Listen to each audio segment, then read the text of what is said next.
Hey there, I'm Hippie Scientist, and this is March 1st, 2014. It's March 1st, we're almost close to spring. I'm excited, so I'm gonna get an early start here. This is my second year gardening.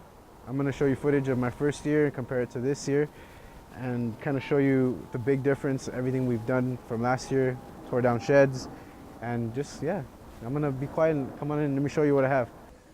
All right, so this is footage you're taking a look at from last year. It's 2013.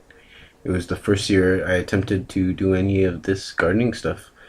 Right here, as you can see, it's a close up of the orange tree, and it's pretty bare. I think it's starting to have a little bit of green orange, not green oranges, but they're still unripe at that very, very early stage. And that's because we went ahead and we trimmed the crap out of that tree.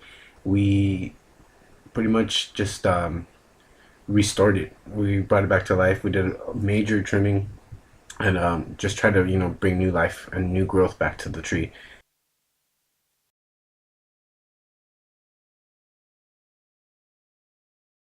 And now what you're taking a look at now is the comparison of 2014, and it's a big, big difference. And look at that tree right there; it's full of oranges now, and it has a lot more flowers that it's producing this year.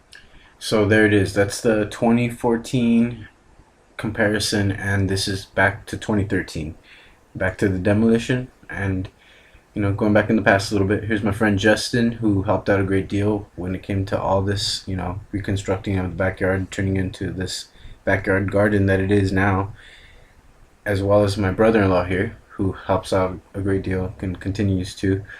And these guys help a lot more with the hands-on work, and I do more of the gardening stuff. But it's a team effort, and we each play a role in all this. All right, as you can see right here, it's the one of the few first grow boxes that we made, and right here is the cucumbers, and you can tell they're all weird and deformed.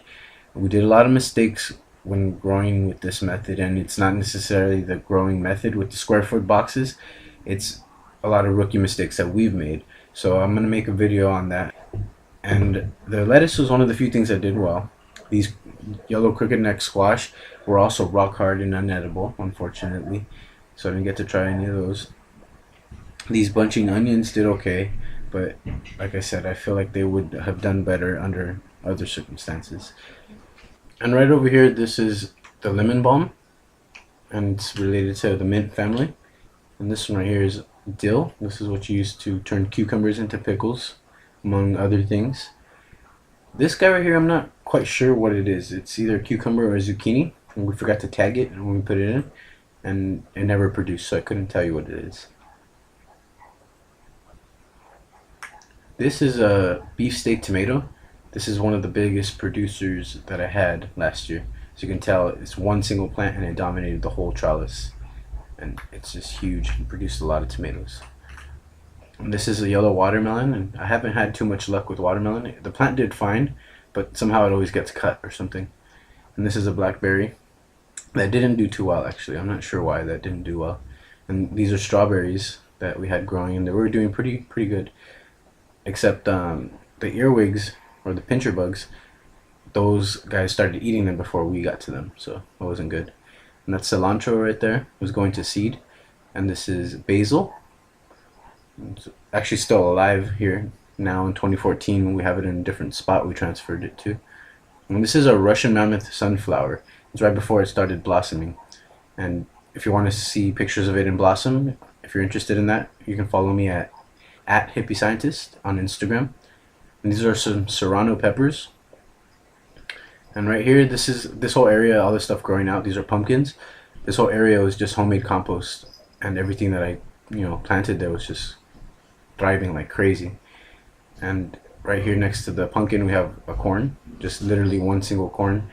I was just growing it for experimental reasons. I just wanted to see how you harvest it or when you harvest it, how it grows and such. And last but not least are my melons, honeydew melons, and these guys thrived as well. Got like about 7 of them.